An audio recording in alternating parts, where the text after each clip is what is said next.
Question number 9 भाई, question number 9 5.3 exercise. Hope करता हूं कि भाई इससे पहले वाला क्वेश्चन जो कराया था क्वेश्चन नंबर 8 वो आपको समझ में आ गया होगा।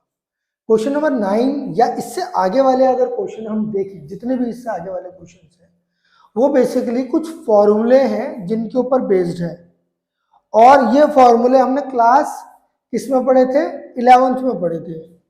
और अगर तुम्हें वो फॉर्मूले याद है या उनकी फॉर्म को तुम रिकॉल कर पा रहे हो तो तुम्हें समझ में आएगा कि यहाँ पर इस क्वेश्चन में हम क्या कर सकते हैं।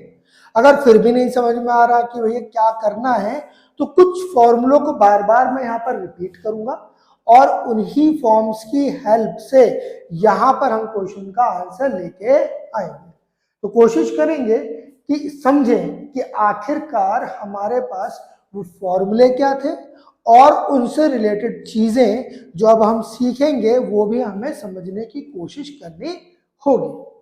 पहली चीज जो हमने पढ़ी थी, जो हमने देखी और पढ़ी, वो क्या थी भाई, साइन इनवर्स साइन थीटा की वैल्यू हमेशा क्या होती है, थीटा होती है, पहली चीज।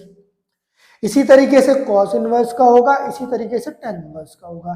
जैसे कि अगर मैं बात करूं भाई, कॉस इनवर्स कॉस थीटा की वैल्यू थीटा होती है, टेन इनवर्स टेन थीटा की वैल्यू क्या होती है दोस्त, tan theta, tan inverse tan theta की वैल्यू थीटा होती है। बेसिक फॉर्मूले पता होना चाहिए। इसके अलावा कुछ फॉर्मूले ऐसे जो हमने पढ़े और हम भूल गए या हमें अभी याद नहीं आ रहे, जैसे कि अगर मैं पूछूं कि भाई साइन टू थीटा का फॉर्मूला क्या है, साइन टू थीटा का फॉर्मूला क्या है, तो अगर तुमसे पूछा जाएगा तो तुम एक फॉर्मूला तो बहुत आसानी से बताओगे कि सर साइन टू थीटा तो sign to sine theta cos theta होता है। ये बहुत कॉमन लास्ट क्वेश्चन जो किया था उसमें भी यूज हुआ कि भाई साइन टू थीटा की value two sine theta into cos theta होती है। बट यहां पर अगर मैं देखूं तो देखो अंदर मेरे पास क्या है, साइन इनवर्स और एक फॉर्म है ये वाली, और मुझे एक्चुअल में क्या करना है इस क्वेश्चन को डील करते समय, जो अंदर ये वाली फॉर्म है इसे साइन थीटा की फॉर्म में लिखना है। इसे साइन थीटा की फॉर्म में क्यों लिखना है, क्योंकि ताकि मैं यहाँ पे साइन इनवर्स साइन थीटा वाला फॉर्मूला लगा सकूं। तो इसके लिए अगर आप क्लास 11th में आपने पढ़ा हो तो साइन टू थीटा का एक फॉर्मूला और था, वो था टू टेन थीटा अपॉन में one plus tan square theta, one plus tan square theta. यानी कि अगर आप नोट करें यहां पर साइन टू थीटा की वैल्यू कितनी आ रही है हमारे पास, two tan theta one plus tan square theta. Note करेंगे जरा भाई, यहां पर जो अंदर बैठा हुआ x है अगर मैं उसको रिप्लेस कर दूं टेन थीटा से, किससे, टेन थीटा से, तो नोट करना ये क्या बनेगा, two tan theta one plus tan square theta, और ये अल्टीमेटली किस में कन्वर्ट हो जाएगा, साइन टू थीटा में।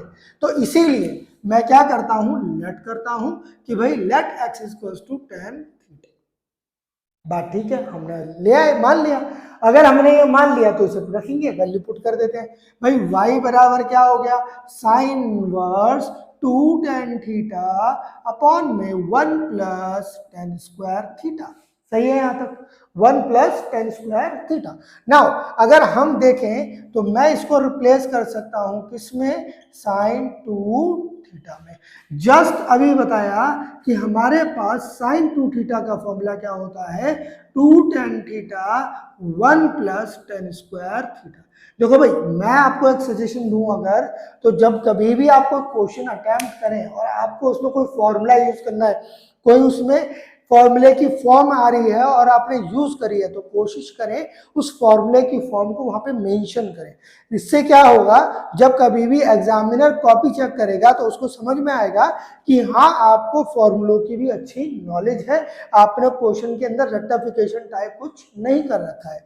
तो अगर अब देखें तो यहाँ पर ये किस में कन्वर्ट हो जाएगा भाई, ये कन्वर्ट हो जाएगा टू थीटा में। क्यों कन्वर्ट हुआ, सिंस हमने पढ़ा था साइन इनवर्स साइन एक्स, भाई यहाँ पे थीटा की फॉर्म दी हुई है, इधर एक्स मान के ले लो, तो इसकी वैल्यू क्या होती है, एक्स होती है। अच्छा यहाँ पे x लिखा हुआ था तो x को भी रिप्लेस कर लो, यूजुअली ऐसा क्यों करते हैं, क्वेश्चन के अंदर अगर वेरिएबल यूज हो रहा है कोई भी टर्म में तो हम कोशिश करते हैं जो फॉर्मूला लिखे वो वेरिएबल से थोड़ा सा अलग लिखे, ठीक। तो अगर अब तुम देखो तो ये आ गया थीटा, लेकिन अब मुझे इस थीटा को भी रिप्लेस करना है वापस किसकी फॉर्म में, एक्स की फॉर्म में। तो अब अगर देखो तो सिंस एक्स, हमने क्या बोला था कि भाई एक्स बराबर क्या है, या यूं कह लो tan थीटा बराबर क्या था, एक्स था।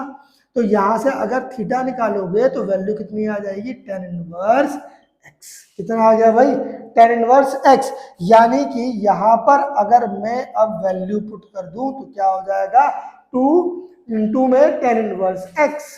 अगर अब आप देखो तो ये y जो है किसकी फॉर्म में आ गया, x की फॉर्म में आ गया। अब करेंगे डिफरेंशिएशन, हम क्या बोलेंगे भाई, differentiation both side, differentiation both side with respect to x, with respect to x।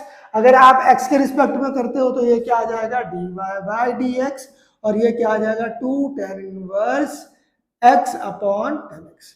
भाई हमें पता है अगर कोई हमारे पास कांस्टेंट नंबर है और किसी फंक्शन के साथ मल्टीप्लाई कर रहा है तो उस कांस्टेंट नंबर को बाहर निकाल लेते हैं, सिर्फ फंक्शन का डिफरेंशिएशन करते हैं। 2 कांस्टेंट है, 2 बाहर निकाल लिया और डिफरेंशिएशन किया tan इनवर्स x का विद रिस्पेक्ट टू x। यहां से हम इसके अंदर डायरेक्ट वैल्यू पुट करेंगे जो कि क्या होगी, 1 अपॉन 1 प्लस एक्स स्क्वायर, या फिर इसको सीधा सीधा लिख दो 2 अपॉन में 1 प्लस एक्स स्क्वायर। भाई ये कैसे आ गया, क्योंकि मेरे पास tan इनवर्स थीटा का या tan इनवर्स x का differentiation with respect to x क्या होता है, 1 प्लस एक्स स्क्वायर। ये डायरेक्ट फॉर्मूला है, आपको याद रखना है। अगर ये फॉर्मूला आप याद नहीं रख पा रहे हैं तो ये आंसर आपका नहीं निकल पाएगा।